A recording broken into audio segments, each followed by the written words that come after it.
labor, investment, produce, going to waste as a result of the Musk power grab, slash and trash agencies in the name of eliminating waste, fraud, and abuse, but in fact creating it and profiting from it.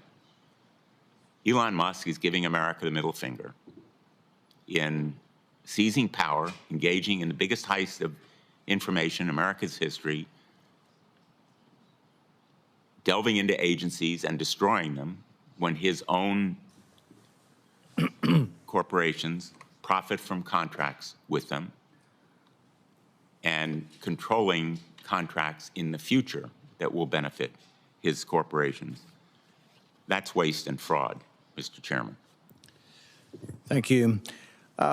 The accusation or criticism has been made that this is an unserious hearing full of conspiracy theorists. Well, you know, the Democrats were asked to participate like they always are, the same way we were when we were in the minority. They could have brought a witness. They chose not to even bring a witness. I can't conjecture as to why, but maybe it's because it's so embarrassing, the stuff that USAID is spending their money on. Who could possibly be against ending $2 million for sex change surgeries in Guatemala? I mean, who wants to defend that? I haven't heard anybody yet defend the waste and malfeasance that's going over there. $3 million for girl-centric climate change. Maybe there's not a witness here. Maybe it's not serious, but I don't hear anybody explaining why we should continue to do that. Now, there is a legal question. There is a legal question. If there's $40 billion in USAID and they don't spend it at all and it just sits there, can the president impound it? This is a real question, and it may come to that. But I don't think any court is going to find that the executive branch cannot pause and audit spending. I mean, to crassly say and just to jump to this, it's illegal, it's unlawful, it's a tragedy, it's constitutional chaos. Well, auditing spending is what government should do. It's the traditional oversight that hasn't been done in a generation. That's why we're finding this stuff. It's been creeping up for a generation. $4.8 million for social media influencers in Ukraine. I mean, if people want to defend that, step forward and defend it. We are finding waste and malfeasance. You also have to realize that when you have a social agenda, and your social agenda is, you know, LGBT, well, when you take that to a conservative country that has religious problems with that, and you want to foist it on them and fly flags, what ends up happening is that doesn't increase diplomacy, that actually goes against diplomacy. I don't care what people's views are on any of these subjects. You can have any view on LGBT, but it shouldn't be part of foreign policy to force this on everybody around the world. It just isn't part of government and should never be part of government. But we're only finding this out because we have a president with the courage, including the advice of Elon Musk, including the advice of a lot of us, who have been saying for years, we need to look at USAID and make sure that they aren't committing fraud. Look, this morning, the CFO of FEMA was fired because she's spending $54 million on luxury hotels for illegal aliens. My goodness, there's a lot of Americans struggling to find work. Laken Riley's killer, we flew him and put him up in a luxury hotel in New York. He was there for a few months. We spent all of our money on his meals, and then we flew him to Atlanta. And then he drifted over to Athens, and then he killed Laken Riley. Most Americans think that that's crazy and we shouldn't be doing it, but we are only finding it out because for once we have a president with the courage to say no, to go over there and put a padlock on the door and take the name down. But ultimately, there will be a legal question. Can he impound it, or will it have to come back to Congress? I actually, frankly, think the better way is spend about $30 billion and send $10 billion back, and we do a rescission. There is a method for doing that, and I hope that is what is done. But even on the impoundment question, there are questions exactly, and I don't think it's ever made it all the way to the Supreme Court. There is court precedent on it, but we haven't gotten to that. A pause in funding is an impoundment. A pause in funding to do an audit is just good government, frankly. The question I have for the panel is this, though. Mr. Chairman, may I just inquire? Sure. Because the chairman mentioned that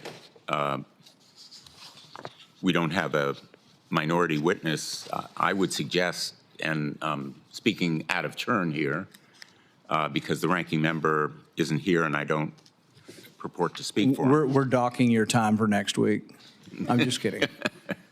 But I would respectfully suggest that we have Paul Martin, who was fired as Inspector General, come before us. We didn't deny any witnesses. Your side did not put forward a witness. We did not deny any witnesses.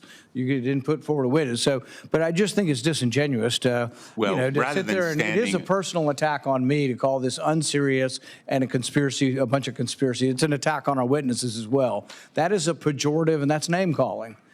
All right, you're welcome to object to things they say and have facts to counter them, but to call this an unserious hearing of conspiracy I theory, never used that term, Mr. Chairman. well, you said it wasn't serious. You said the hearing wasn't serious. I And the thing is, y'all chose not to participate in it, so that's on you. Maybe we can have a second hearing, because this is such an important We could have a topic. dozen on this. There's so much to talk about. But anyway, I think we ought to be, I'm not criticizing your ranking member for being unserious or a conspiracy theory. He has his opinions. We make our arguments both sides. But if we call names and say, oh, well, your ideas are conspiracy theory, that's a pejorative, and that doesn't get us anywhere, frankly. And because it's also dangerous in the sense that many people who are then say, oh, it's a conspiracy theory, well, government should suppress that. This is what went on. We had 23 scientists come forward in Lancet and say that the possibility that the virus came from a lab in Wuhan was a conspiracy theory. And then government promoted back to Twitter and others and met with them on a weekly basis trying to suppress. Facebook for a year and a half said that ideas like mine, that it could have come from the lab, were to be suppressed. Michael Schellenberger, why don't you, if you wouldn't mind responding to how the government was involved with trying to suppress speech that you found out through Twitter files? Well, sure. And also, I would think whenever you hear somebody accuse somebody of a conspiracy theory, I think you should consider that they are themselves spreading disinformation. In other words, we know that the proximal origins paper that you're describing there, that we know from their internal discussions that those scientists were pursuing the lab leak theory. We saw it in their Slack messages. And then they got a phone call. They talked from the higher ups, and then they ended up changing their whole hypothesis over a weekend. So we've seen repeatedly that term used to dismiss very serious evidence of misconduct and of actual conspiracies. We've seen the rise of an entire censorship industrial complex. There's no theorizing here. These are just the facts of the censorship industrial complex that was created by the Department of Homeland Security starting in 2021. Really started before that in 2020, all the way culminating to the Disinformation Governance Board, which was so Orwellian that even Democrats had to back away from it. Senator Hassan.